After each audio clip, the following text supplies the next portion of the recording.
โยมทั้งหลายก็ถือว่าเป็นข้อคิดสกิดธรรมดีๆที่เราสามารถจะนำไปประยุกต์ใช้ในชีวิตประจำวันได้ในช่วงนี้ก็ถือว่าเป็นช่วงที่ญาติโยมทั้งหลายก็มีจิตใจที่มีความพะวงมีความเป็นห่วงเรื่องของอากาศในบ้านเราไม่ว่าจะเป็นการเปลี่ยนแปลงของอากาศก็ดีหรือว่าจะเป็นการที่เป็นมหกรรมหรือว่าเทศกาลที่เราพูดกันเล่นๆการเผาป่าก็คือหมอกควันไฟป่านั่นเองตอนนี้หลายๆที่ก็น่าเป็นห่วงเรื่องญาติโยมหรือว่าแล้วแต่ใครก็ไม่รู้ว่ามีการจุดไฟเผาทั้งป่าทั้งในสวนพืชไร่ก็มีผลกระทบต่อสุขภาพของเราทุกคนไม่ว่าจะเป็นผู้เฒ่าผู้แก่เด็กเล็กเด็กแดงรวมถึงพระสงฆ์องค์ข้าเจ้าวัดวาอารามก็ต่างก็ได้รับผลกระทบไปเช่นกันดังนั้นเนี่ยไม่ว่าจะเป็นทางราชการหรือหน่วยงานที่เกี่ยวข้องทุกหน่วยงานนี้ก็ได้ช่วยกันทั้งออกเป็นมาตรการเด็ดขาดหรือแม้แต่เรื่องของการบอกกล่าวประชาสัมพันธ์ให้กับประชาชนคนไทยเราโดยเฉพาะทางเหนือของเรานี้ ก็เป็นที่ รู้กันว่าช่วงนี้แหละเป็นช่วงที่เราทั้งหลายเนี่ยต้องช่วยกัน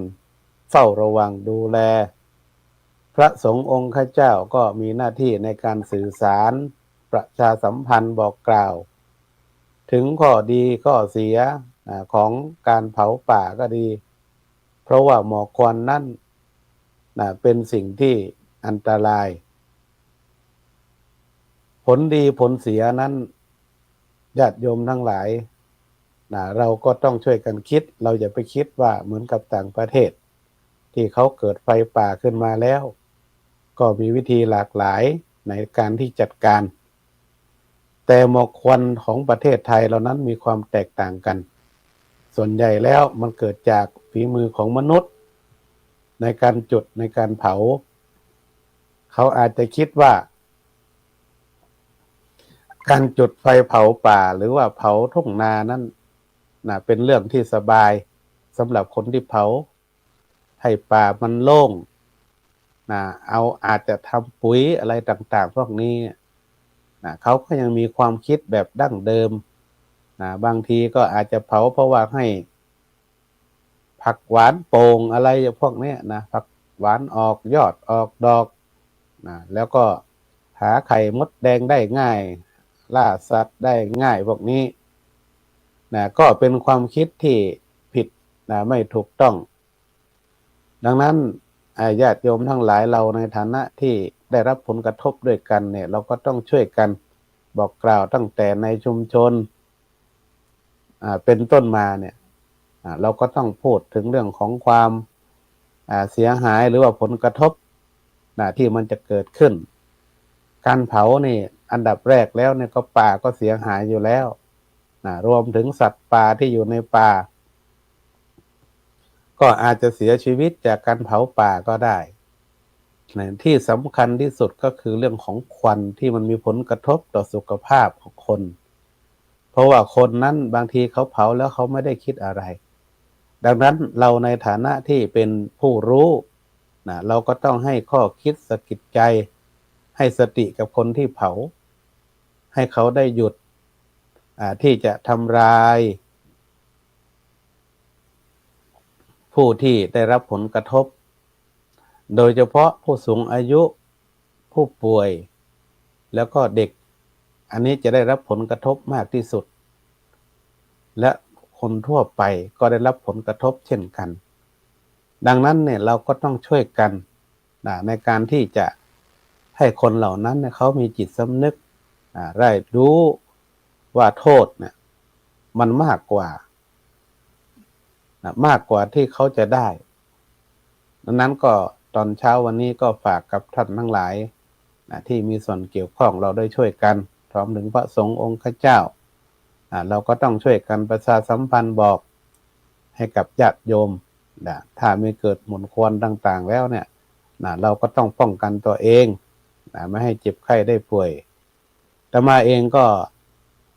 ได้รับผลกระทบอยู่พอสมควรเนื่องจากอากาศเปลี่ยนแปลงก็ไม่ได้กระทบโดยเรื่องของหมอกควันโดยตรงแต่ว่าอากาศเปลี่ยนแปลงก็ทำให้เกิดอาพาธเจ็บป่วยอยู่หลายวันแล้วก็ไม่ได้ออกรายการหลายวันวันนี้เนี่ยญาติโยมทั้งหลายเราก็จะได้กลับมาทบทวนเรื่องของวันสำคัญที่ผ่านมาโดยเฉพาะเรื่องของหลักของความรักความเมตตาที่ทั้งทุกศาสนาที่ให้มีต่อกันทั่วโลกวันมาฆบูชาก็เป็นวันสำคัญที่ญาติโยมทั้งหลายก็ทราบก็รู้อยู่แล้วว่าเราจะต้องประพฤติปฏิบัติอย่างไรบ้างวันนี้เราก็จะมาทบทวนเรื่องของวันมาฆบูชาแล้วก็จะได้มีข้อคิดสกิดธรรมทั้งหลายว่าวันมาฆบูชานั้นที่พระพุทธเจ้าทรงแสดงนั้นมีความเมตตาต่อชาวโลกต่อพุทธศาสนิกชนทั้งหลายอย่างไรรวมถึงวันวาเลนไทน์วันแห่งความรักของศาสนาอื่นที่เขาปฏิบัติเช่นเดียวกับคล้ายๆกับพุทธเราก็คือความรักกับความเมตตาก็ไม่มีความแตกต่างกันเท่าไหร่แต่ว่าประวัติความเป็นมานั้นก็อาจจะมีความแตกต่างกันบ้างดังนั้นวันนี้เราจะมาพูดถึงเรื่องของความรักความเมตตาต่อชาวโลกด้วยกันพระพุทธศาสนาของเรานั้นในวันมาฆบูชาพระพุทธเจ้าพระองค์ก็ทรงแสดงเรื่องของหลักธรรมที่มีความสำคัญต่อพระพุทธศาสนาที่เราเรียกว่าหัวใจสำคัญทางพุทธศาสนาหรือว่าโอวาท3ซึ่งเป็นหลักสำคัญในการที่เราจะนำมาประพฤติปฏิบัติเพื่อที่ให้ชาวโลกของเรานั้นได้เกิดสันติสุขข้อแรกกล่าวถึงว่าสัพพะปาปัสสะอาการนังหมายความว่าให้เราทั้งหลายเนี่ยได้ละเว้นจากความชั่วสิ่งที่ไม่ดีทั้งปวงเป็นต้นว่าเราไม่ประพฤติผิดในศีล5หรือว่าศีลที่เรานับถืออยู่บางท่านก็อาจจะนับถือศีล8สามเณรก็ศีล10พระสงฆ์ก็227ตามที่เราได้รู้ได้ทราบข้อมูลแล้วเราจะทำอย่างไรจะไม่ให้ศีลของเรานี้พร่องไม่ให้มันพร่องก็คือว่าไม่ให้มันขาดเราปฏิบัติอย่างไร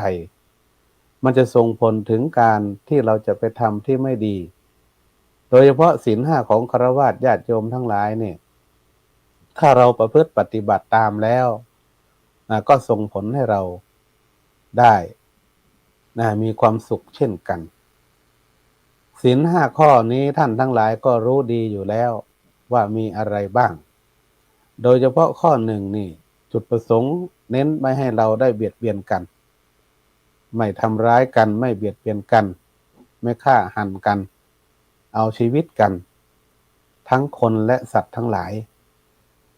บ่งบอกถึงว่าอันนี้แหละที่จะส่งผลให้เรามีความเมตตาต่อกันเราไม่เบียดเบียนกันไม่ฆ่ากันไม่ทำร้ายกัน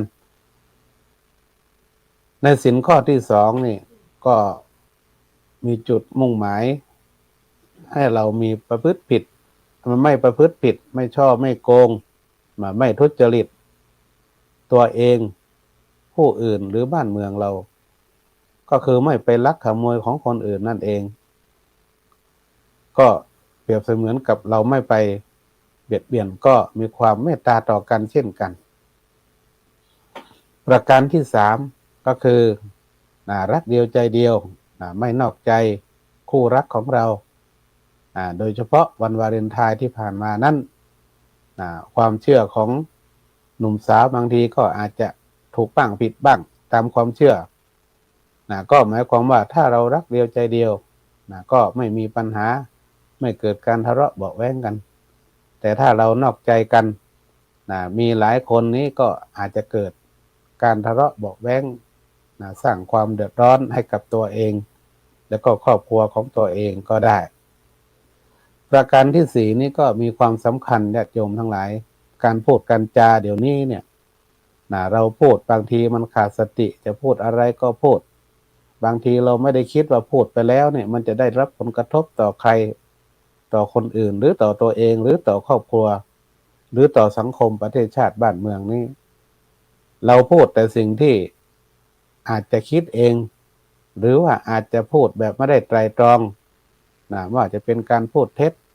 พูดใส่ร้ายป้ายสีส่อเสียดกระทบกระทั่งผู้อื่นก็ดีได้รับความเสียหายก็ดีอันนี้แหละการพูดนี่ก็เป็นเรื่องที่สำคัญให้เราได้พิจารณาว่าการพูดนั้นเราจะต้องมีสติเราต้องรู้อยู่ว่าเรากำลังพูดอะไรพูดแล้วจะได้ผลกระทบกับคนอื่นไหมกระทบของตัวเองไหมมันจะสะท้อนไหมอันนี้เรื่องการพูดการจานี่ทุกวันนี้เป็นสิ่งที่สำคัญถ้าเราไม่ใช้สติพิจารณาไตร่ตรองในการพูดเราพูดโดยใช้อารมณ์ก็ดีหรือว่าเราไม่ได้คิดก็ดีนี่ก็อาจจะมีผลกระทบเกิดความเสียหายก็ได้อันนี้ศีลข้อที่สี่นี้ถ้าเราล่วงละเมิดก็มีความเสี่ยงที่จะเกิดอันตรายเหมือนกันประการที่ห้าข้อห้านั้นก็หมายถึงว่าจุดมุ่งหมายให้เรานั้นลดละเลิกอบายมุขต่างๆไม่ว่าจะเป็นหน่วยงานสสสหรือพระสงฆ์องค์เจ้าหน่วยงานที่เกี่ยวข้องหลายที่หลายแห่งนั้นก็ต่างมารณรงค์ในการลดละอบายมุขทั้งหลายไม่ว่าจะเป็นของมึนเมาเล่นการพนันทุกสิ่งทุกอย่างนั้นก็เป็นสิ่งที่มอมเมาให้กับพวกเราให้กับประชาชนทั้งหลายเนี่ยได้รับความเดือดร้อนถ้าเราได้ไปมอมเมาหรือว่าบุคคลที่เข้าไปสู่ในวงการนี้เนี่ย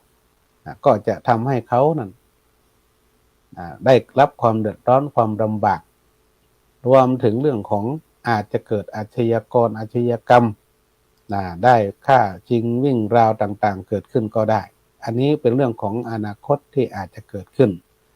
ดังนั้นเนี่ยเรื่องของศีลข้อที่ห้าเนี่ยถ้าเราลดหรือว่าลดละเลิกได้เนี่ยมันก็จะเกิดประโยชน์มากมายมหาศาลในศีลห้าข้อนี้พุทธเจ้าพระองค์ก็ตรัสว่าศีลข้อห้านี้มีความสำคัญที่สุดเพราะอะไรเพราะว่ามันจะไปควบคุมศีลทั้งหลายได้ถ้าเราผิดข้อที่ห้าเช่นการดื่มสุราของมึนเมาทั้งหลายแล้วเนี่ยเราควบคุมสติเราไม่ได้ก็อาจจะส่งผลให้เราทำผิดข้ออื่นได้อันนี้ก็เป็นศีลข้อทั้งห้าข้อที่เราทั้งหลายก็ทราบดีอยู่แล้วบางท่านก็รู้ดีอยู่แล้วแต่ว่าเราประพฤติปฏิบัติได้ก็จะเป็นสิ่งที่ดีก็เราจะมีความรักความเมตตาต่อกันอาการในข้อที่สองเรื่องของธรรมะในโอวาทสามกุศลสุปสัมปทากุศลสัมปทานั้นเป็นธรรมะที่พุทธเจ้าสอนให้เราทำความดีทำไมถึงทำความดีก็เพราะว่าถ้าเราไม่ได้ทำความดีเช่นญาติโยมทั้งหลายไม่ว่าจะเป็นพระสงฆ์องค์เจ้าก็ต้องสร้างความดีเช่นเดียวกันสร้างบุญเช่นเดียวกันทำบุญสุนทานทั้งหลายเนี่ยก็เป็นหน้าที่ของเราทั้งหลายที่จะต้องประพฤติปฏิบัติต้องทำเหมือนกันพระสงฆ์ก็สร้างบุญญาติโยมก็สร้างบุญเพื่อที่จะให้มันติดตัวติดตามของเราไปบุญนั้นเป็นสิ่งที่ก่อให้เกิดความสบายใจทำแล้วมีความสุขอันนั้นเขาเรียกว่าบุญถ้าทำแล้วมันไม่มีความสุขเราก็ไม่ถือว่าบุญไม่ถือว่าเป็นบุญเพราะนั้นเนี่ยเรื่องของการทำบุญทำความดีนั้นก็ถือว่าเป็นสิ่งที่เราทุกคนทั้งหลายต้องประพฤติปฏิบัติอยู่แล้วไม่ว่าจะเป็นเรื่องของหลายๆที่หลายๆแห่งท่านก็ส่งเสริมให้เราทำความดีโดยเฉพาะเรื่องของกระทรวงวัฒนธรรมก็ส่งเสริมเรื่องของคุณธรรม5ประการให้เราประพฤติปฏิบัติก็คือการส่งเสริมให้คนไทยทั้งหลายเนี่ยได้ประพฤติความดีอยู่แล้วเพราะนั้นความดีเนี่ยก็ถือว่าเป็นต้นทุนของทุกคนทำแล้วเกิดความสบายใจการช่วยเหลือผู้อื่นก็ดีหรือว่าทำอะไรก็แล้วแต่ที่เรามีความสุข ไม่กระทบกับคนอื่นนั้นก็ถือว่าเป็นการทำความดี เช่นยกตัวอย่างเรื่องของธรรม5ประการที่ท่านทั้งหลายคู่กับศีลนั้นก็คือการที่เราไม่ไปเบียดเบียนไปฆ่าฟันหรือว่าไม่ไปทำร้ายคนอื่นเบียดเบียนคนอื่นก็เป็นการทำความดี เรามีทรัพย์สมบัติแล้วเราแบ่งปันเราไม่ไปลักขโมยไปช่อไปโกงไปทุจริตแล้วเป็นการทำความดี เรามีคู่อยู่แล้วเรารักคู่ของเราเราไม่นอกใจก็เป็นการสร้างคุณงามความดี การพูดในสิ่งที่ดีที่เป็นประโยชน์ที่เป็นสาระพูดแล้วก่อให้เกิดความรักความสามัคคีไม่ทะเลาะวิวาทซึ่งกันและกันก็เป็นการทำความดี และสุดท้ายเราไม่ไปดื่มสุราเมรัยของมึนเมาหรือว่าอบายมุขทั้งหลายเนี่ยที่จะก่อเกิดความเดือดร้อนให้กับตัวเราและผู้อื่นก็เป็นการสร้างคุณงามความดีที่พระพุทธเจ้าพระองค์ได้ตรัสไว้ในโอวาท3คือกุศลสูปสัมปทานั่นเองและข้อประการสุดท้ายคือสัจจิตปริโยทัปปนังการทำจิตใจของเราให้บริสุทธิ์หรือว่าการทำจิตใจของเรานั้นให้ผ่องแผ้วก็หมายความว่าท่านทั้งหลายเราได้ฝึกปฏิบัติไม่ว่าจะเป็นการทำวัดสวดมนต์ก็ดีหรือว่าเป็นการปฏิบัติธรรมเดินจงกรมเดินนั่งสมาธิก็ดีเนี่ยก็ถือว่าเป็นเรื่องของการฝึกจิตของเราให้สงบทั้งนั้นมีพระหลวงปู่ท่านหนึ่งท่านได้กล่าวไว้ว่าจิตดีเป็นคนจิตกังวลเป็นบ้าจิตกล้าเป็นนักรบจิตสงบเป็นนักปราชญ์จิตฉลาดเป็นบัณฑิตจิตไม่ยึดติดเป็นนิพพานอันนี้มีหลวงปู่ท่านหนึ่งท่านได้กล่าวไว้ให้ข้อคิดกับพวกเราทั้งหลายว่าจิตของเรานี่มีความสำคัญถ้าเราไม่ฝึกจิตของเราแล้วเนี่ยก็อาจจะเป็นสิ่งที่ทำให้เราเกิดผิดพลาดประมาทพลาดพลั้งได้ในชีวิตประจำวันของเราไม่ว่าจะเป็นเรื่องของจิตของเรานี่ถ้าไม่สงบนั่งไปคิดไปกังวลไปบางทีบางท่านอาจจะคิดว่าช่วงนี้หมอกควันก็มาแล้วทำให้จิตของเรากังวลว่าจะได้รับผลกระทบไหมจะเป็นอย่างนั้นเป็นอย่างนี้ไหมบ้านเมืองเป็นอย่างนั้นอย่างนี้เราคิดวิตกกังวลไปคิดไปเนี่ยจิตของเราไม่สงบเนี่ยเราก็อาจจะฟุ้งกังวลได้ดังนั้นเนี่ยสิ่งที่สำคัญที่พระพุทธศาสนาของเราสอนให้เราประพฤติปฏิบัติทำจิตของเราให้สงบหรือให้บริสุทธิ์นั้นเราก็ต้องหมั่นฝึกตนเองไม่ว่าจะเป็นการทำวัดสวดมนต์ทุกเช้าทุกเย็นไม่ว่าจะสวดมากสวดน้อยอยู่ที่เวลาของเราญาติโยมทั้งหลาย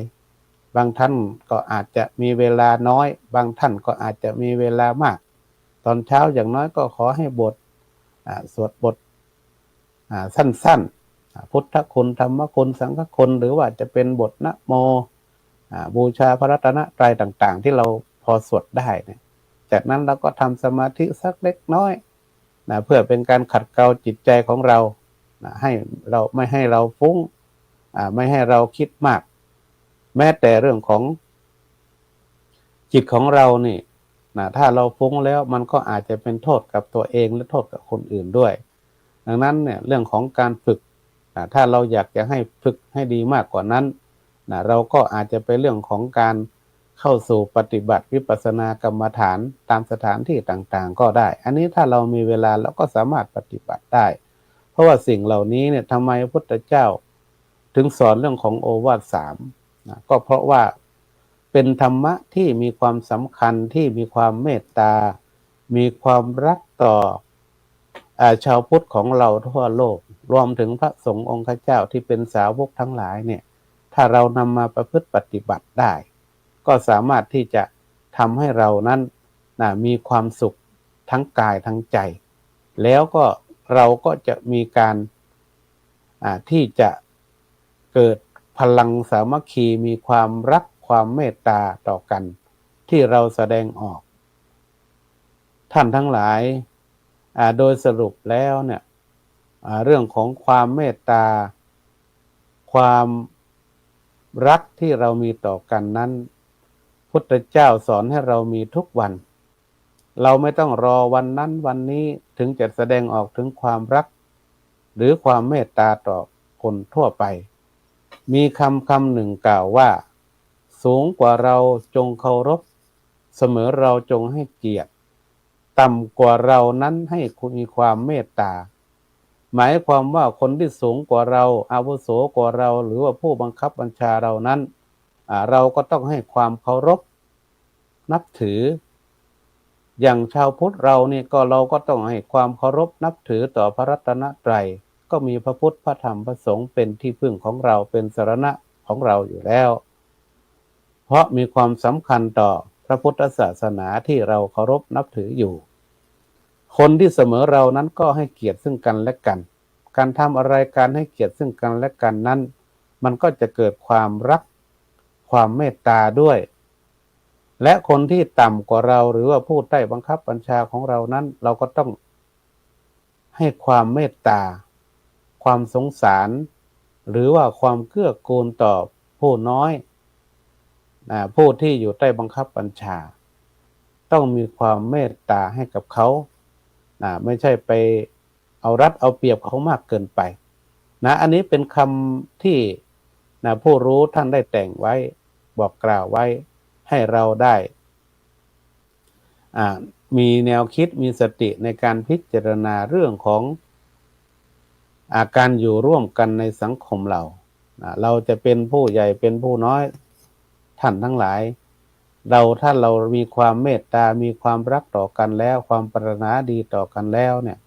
เราก็สามารถอยู่ร่วมกันได้อย่างดีมีความสุขแล้วก็มีความสมัครสมานสามัคคีแล้วก็ที่สำคัญที่สุดก็คือ